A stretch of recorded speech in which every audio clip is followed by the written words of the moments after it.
Hello, my name is Sharon and I'm an alcoholic. And he had all the controls. So that tells you something.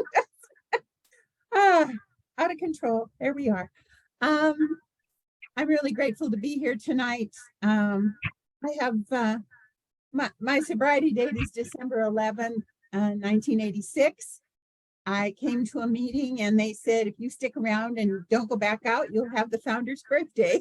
And I didn't have to go back out. I already knew what alcoholism was all about because I'd taken a course in it. And so when I came in, I came to stay and I was willing to do whatever they wanted me to do. I'm going to go back to how it all began. I am probably fourth generation alcoholic. My great grandfather, from what I can tell from the stories, was one. My grandfather was one. He died going into the kitchen to get another beer out of the refrigerator. My dad was an alcoholic.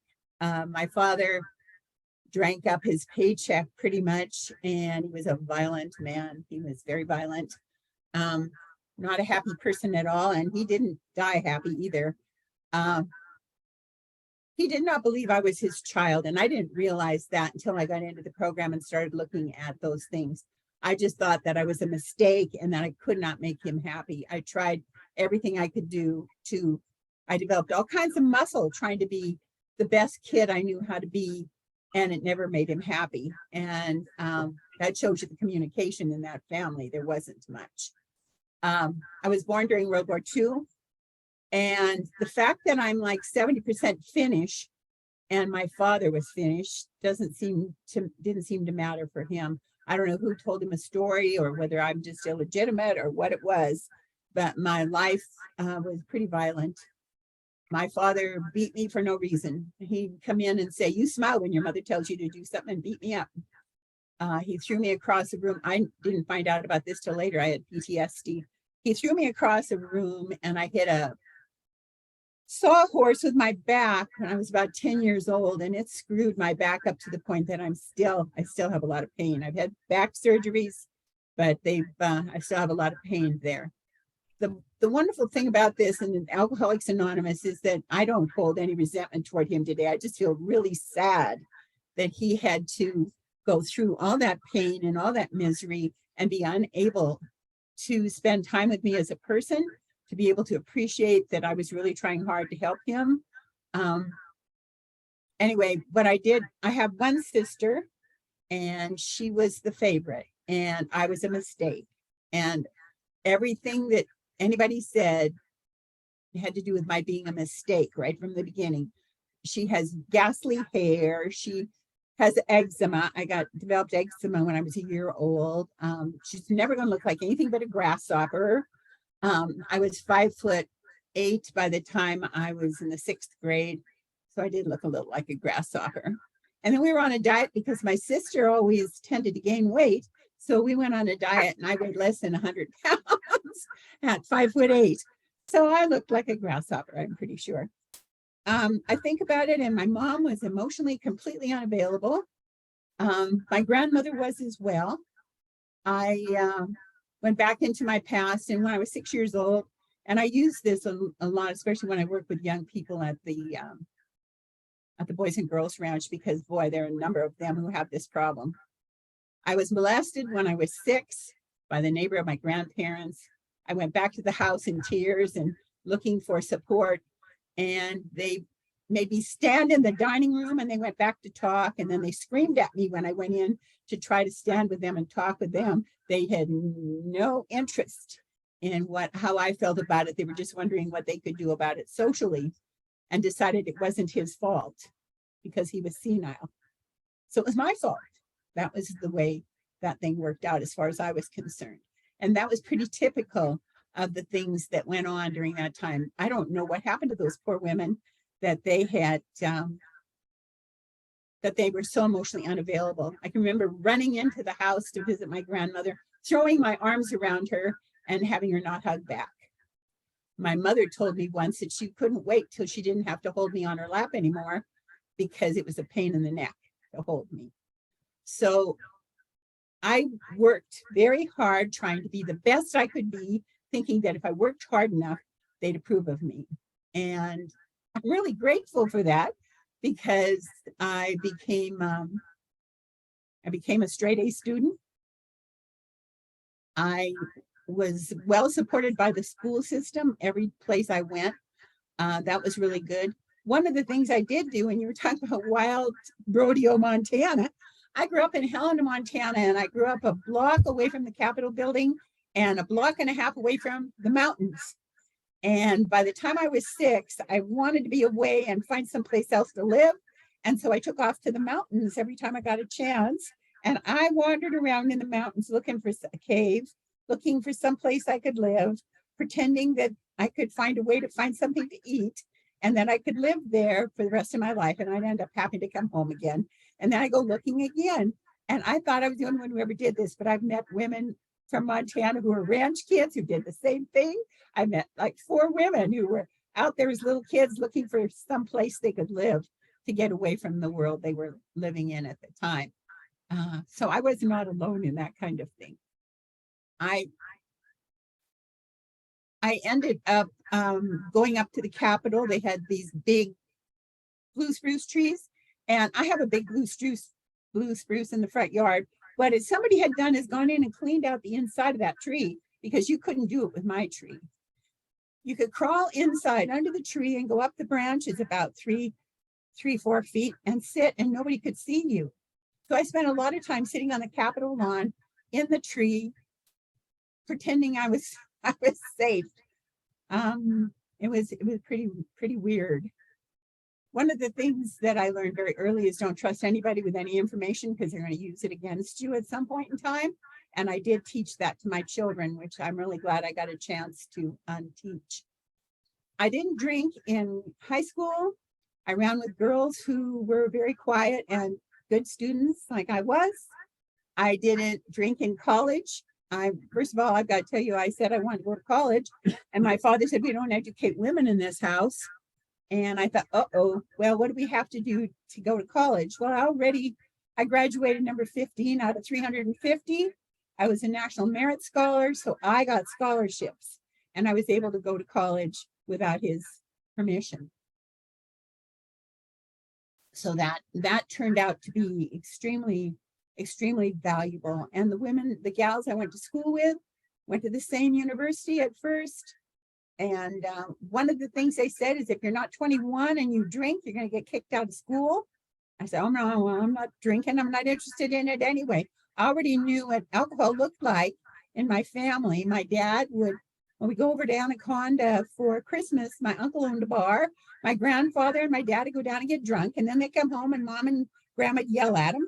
And drinking didn't look like it was terribly fun to me. So I did not drink at that time.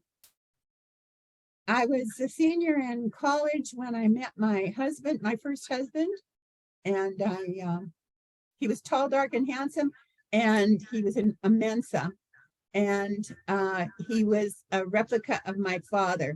He hated men who hate women and the women who love them. Could have been a book I wrote. I discovered rather quickly that all he wanted to do was go booze around and drink, and that I was going to be responsible for the house. I was going to be responsible for the bills. I was going to be responsible. And that's the world I'd come from. So it was pretty normal, wasn't it? Not happy though. Finally, I had a son when we had been married 4 years. And I had a second son about 4 years later. And I finally said, I'm looking at this and this is not healthy. My ex-husband was out, my husband at that time was out running around all the time. If he did take us any place, he'd drink on the way and we'd drive someplace in the mountains and then we'd stop just long enough to go to the bathroom and then get back in the car and go again. And I thought, no, I want my children to grow up in these mountains. I want them to be able to camp and go hiking and do those things. And I don't think I want them to think that this is what a marriage looks like. And so I divorced him. He said he'd kill me before he paid child support. And I believed it. And so I got a house on the other side of town. I had been teaching school for a time. I was managing a store. At this time, I was supervising and managing a fabric store, and I was working too many hours to be able to be there for the kids. So I changed jobs so that I could be home on the weekends with my boys. And the place I chose to buy was right across the street from the elementary school and a block away from the junior high. So we were right in a place where they could be okay. So I began working really hard, trying to hold it together. And then I decided I was going to figure out why I made this choice that I made. And I started dating guys and realizing I was picking the same guy over and over again. A guy who didn't respect women, a guy who just wanted to use them and be about their business, doing whatever they wanted, drinking. And I thought there's something wrong with me. And I picked up a book called, well, the book Men Who Hate Women and the Women Who Love Them, and Women Who Love Too Much. And I thought, I can fix this. I'm going to figure this out. Now, you need to know that at this point in time, I did not have a God in my life.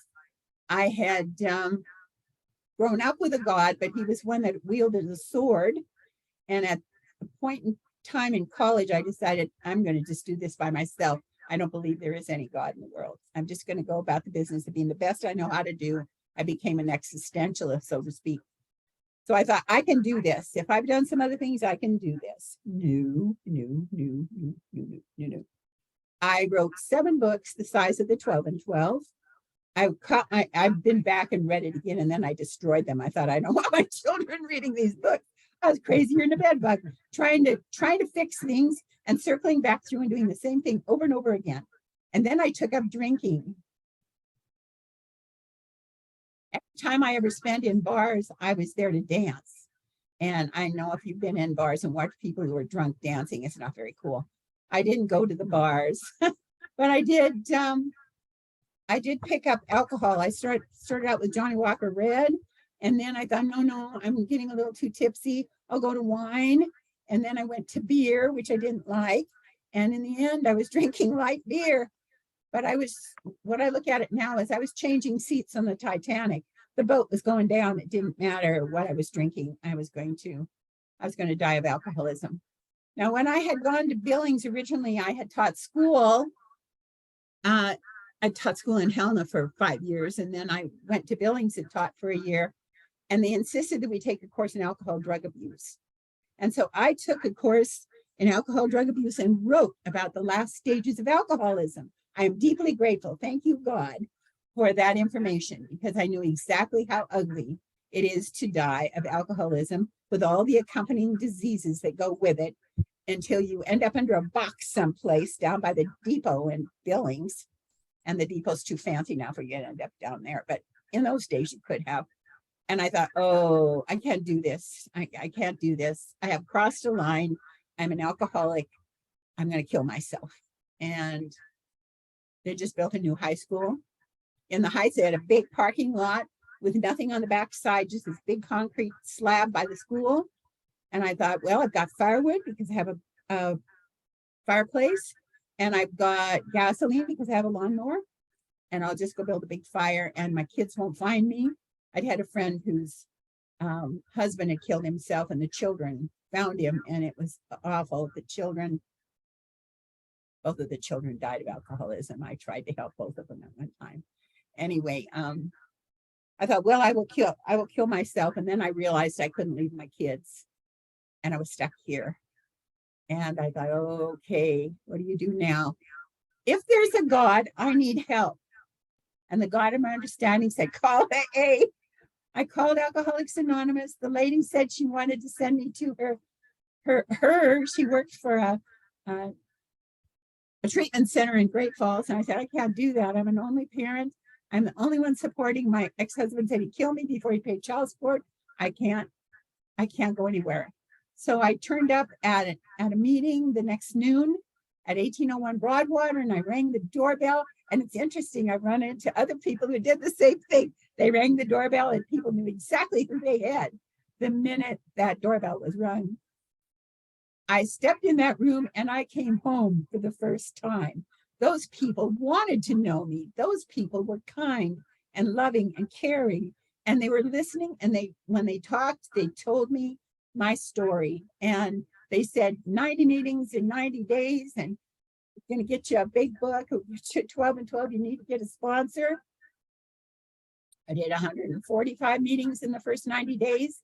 At that point in time, I was selling insurance, so I could adjust my schedule to fit those meetings. And I moved to 204 Grand, which was a wonderful meeting. It had people from everywhere. We had Rhodes Scholars who were teaching up at the college. We had lawyers, we had butchers and bakers, we had insurance salesmen, we had street people, we had blacks, whites, Native Americans, any imaginable. It was awesome. It was the most wonderful family to move into. It takes a village to raise a child, and that's exactly what I needed. And they told me that. Two ex-priests, one who would become a lawyer and the other one who would become a teacher, became two of my major mentors during that time. And a couple of women who were just so special, and a fireman. It was like a village. I needed a village, and I had a village. They just walked me gently through. What you think about most of the time is your God, Sharon. So what are you thinking about most of the time? Money. Uh-oh, bad. Can't be thinking about money all the time. We need to get my head straightened out and begin. So going through the steps, it was easy to do the steps because I had through the first 6 because I had already written most of it down and I could see it. I just couldn't do anything about it. So I did my 5th step when I was like 5 months sober, and I continued on through, and I keep my ears open and I stay where my hands are. And it's just been an amazing trip. I wouldn't have missed this for the world. Those folks were so amazing. And the synchronicity, I think that's what I'm getting most now is if I stay where my hands are and do the next right thing and stay open, I'm going to get to see these spiritual things occur that I will have missed at any other time. For example, I had been reading A Course in Miracles, and I found this wonderful line, and I thought, oh, I'm going to bring this to John Sullivan, who is one of the ex-priests that I knew, and give it to him. He'll like it. And I brought it into the meeting, and I said, I've got a message for you, handed it to him, and he said, I've got one for you too. And he handed me the exact same message. But he'd been reading Meister Eckhart. And the message was, the only emotion God wants from you is joy. And I thought, whoa, that is absolutely amazing. That is so wonderful. I can do this. One of the things I started to do too was walk the river. I lived in the Heights, and there's a Two Moon Park. It's a wild park down by the Yellowstone River. And I walked that park every day, and just to calm my head down because my head was going a million miles an hour in a million different directions, and just be able to shut up, sit down, and pay attention. Being able to just be there and be able to listen to the birds, to the water. And then I became a rock hound too during that time. I ended up coming home with bags of rocks, and now I'm a rock pig, huh? Oh yeah, I collect rocks. I also, when I'm wandering the mountains, I'm finding fossils. I'm big into geology. I love geology. I love archaeology. I love life, and that's, I guess, the most important part of this. I had not learned how to love life. I had been just too busy trying to work it, and I've learned how to love it greatly. I've discovered that every single ugly part of my past has become something I can share with someone else and help them heal. It's amazing. I talked partly in a meeting one day at the West End, and there was a lady there from Hardin, which is 50 miles on the other side of Billings and about 90 miles from me. And she came up to me afterwards and she said, I need to talk to you. Will you please give me your phone number? And I gave her my phone number, and I sponsored her long distance on the phone for months.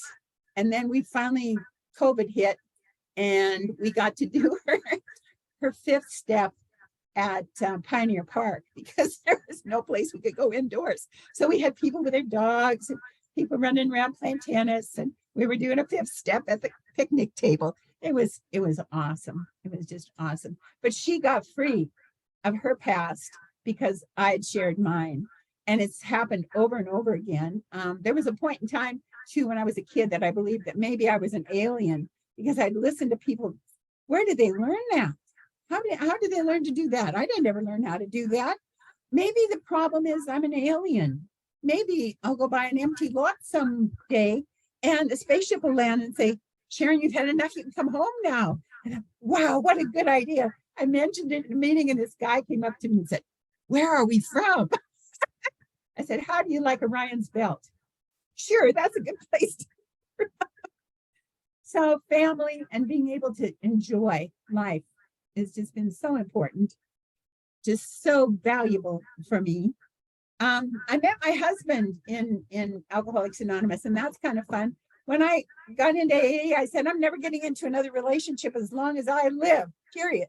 So if you want to be my little brother or my big brother, that's good. And, you know, that helped an awful lot. There were some guys out there who had the same stories I had, and we melded together and were able to heal, and we were friends. And my husband was my big brother for about a year. And then he took me down to meet his sponsor. And I didn't realize he had ulterior motives when he did that. And then he suggested that we start a relationship. And I said, oh, I don't want to lose a friend. And wouldn't you know, just about that time, the vet center decided it was going to have a relationship course. And there were a couple of AA people who were running it. And so we thought, well, let's go see what we can find out there. So we went to the course. There were like 26 couples.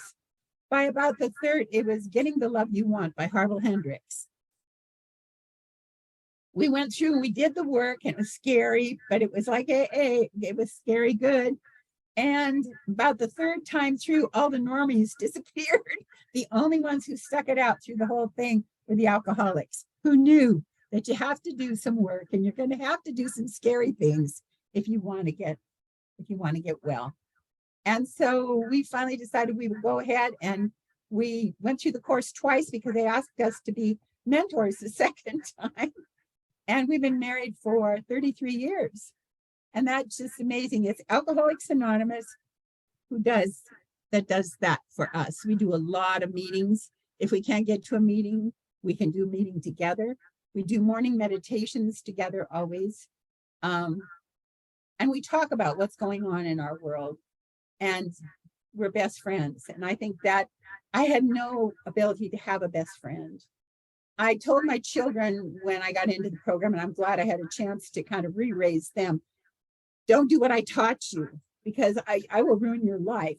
To not trust anybody with anything important is absolutely insane. Don't do it. And I was able to, my children are really healthy, happy, married. My youngest has my husband as a sponsor. He has 14 years of sobriety, and he calls my husband every single day. And he's more of I think my children are more his children than they belong to their own dad. That's just been an amazing trip. Anyway, it has been an amazing trip that I've taken in. There are a couple of things that I would like to add that I think really are helpful. I want to tell you about my refrigerator door. But first, I'm going to mention, you know, when I get people whose heads are running a million miles an hour and try to do the steps, and I love the standard fourth and fifth step standards, but sometimes it works better. And this came from a priest friend, one of my priest friends. He said, it's like we're in the middle of a circle, and we are in the middle of the circle, and around us is this ugly cloud of unknowing. And God is on the other side of that cloud. We have to clear that cloud out so that we can participate with God in the world. And so we developed this circle. And I used that circle and then all the things that block me from the God of understanding to see where those steps are going to take me. When I can eliminate those, then it's just me and God in the circle. But working through that so you can visualize it. Also, when things get really, really crazy, I tell them, don't write complete sentences. Now, you need to know I'm an English teacher, but don't write complete sentences. Just get it down in single words, put it on the paper outside your head, so you can look at it and turn it over to heaven and go ahead and figure out what you're going to do next with it. Okay. We moved out here in 2000, and we've been here for over 20 years. What happened was I was managing a store. I hadn't gone back to teaching. I become a teacher because the people in my world who had been really kind were my teachers. And wouldn't you know, we bought a house that's a house away from the superintendent. And I got to know the superintendent on the neighbor's porch. And she came into the yard one day and said, I need an English teacher. You ready to come back? And I said, yes. So I came back to teaching, and I taught for 18 years at Fromberg High School. I taught 7 through 12 for a while, and then I taught 11, 12, and AP and French. And what happened, I'm going to mention this because I think it's really important, and it bothered me at the time, but it doesn't anymore. We had a counselor come in to talk about alcoholism, and went to the assembly with the kids, and he didn't know what he was talking about. It's no big deal, he said. Alcoholism's no big deal. I thought, you are absolutely insane. I took the kids back to the room, and on the way back, I thought, well, how do I handle this? Because I can't leave them with this information. So I thought, well, I'm going to blow it, because I told the administrators all along that I was an alcoholic. I'd been opening meetings a block and a half from the school for some time, and I did all in all 22 years I opened meetings down there. Anyway, I took them back to the room, and I said, they didn't do you any favors. I'm going to tell you about alcoholism, and the reason I can is because I am one. Okay, so I talked about alcoholism to them, and it was interesting. Down the line, I run into one of my students in an AA meeting, and he says, my teacher told me about alcoholism, and I thought she was crazy. She wasn't, and she's sitting right there. And then I have students who've gone through college, graduated, gone on to master's degrees, who will call and say, I just got a DUI and I want to talk to you about alcohol. Okay, let's talk about it. I can't tell you are one. You're going to be the one who has to decide that. As it turns out, that particular young lady wasn't, but she and I are tied together talking about every other thing under the sun, and she's doing just awesome. I have another young man who wants to be a writer, and his father forced him into going into business, and he's having a difficulty with that. So he communicates with me on the side so that he's staying on track for what he wants to do with his life. To be trusted like that, I am just so grateful that they will still show up in my world. I also told them that when they were in school that if they were ever in trouble, they knew where I lived, show up at my front door. And I had one young lady do that, and her stepfather bent her fingernails all back, and she was bleeding because he wanted to take her phone away from her so she couldn't communicate with anybody. And she showed up at our front door on January 1st with no coat on and bedroom slippers. And we called the police, and we had her for a while, and then they forced her back. And I thought, oh, we failed. And Grandma and Grandpa heard about it, though, and they stepped in. And she's finished her degree, and she works with computers, helping doctors diagnose illnesses. I think, whoa, and she keeps in touch with me all the time. One of the things I do, too, is I always enjoyed painting, and my dad said, you can't do that kind of thing. You're not good at it. And I said, well, I won't. I write poetry. I write short stories. I do watercolors. And I've discovered that watercolors can be a really handy deal for when you need a meditation and your mind is going crazy. You can sit down with the watercolors and do some really creative things. And all of a sudden you realize where your head was going that's absolutely foolish. And it turns out to be very, very valuable. So I just try to stay open, and please stay open. I'm going to share with you my refrigerator, and then I'm going to shut up. I have things that are always on my refrigerator that I see every single day. And one of which is the Serenity prayer. And another one is one by Leo Buscaglia that says, Say yes to life, yes to wonder, to joy, to despair, yes to pain, yes to what you don't understand. Try yes, try always, try possible, try hopeful, try I will, and try I can. And I think that is so important. Another thing that I have on there is each being is a song of God, unique, individual, incomparable, unrepeatable, but still coming from the same source. Each song has its own flavor, its own beauty, its own music, its own melody, but the singer is the same. And that's Osho. And I have one last thing for those of you who are creating in any way, whether it's doing business or just looking for a new way to do things. I love this one best of all. When our eyes see our hands doing the work of our hearts, the circle of creation is completed inside us. The doors of our souls fly open, and love steps forth to heal everything in sight. That's Michael Bridge, and that's AA. Thank you.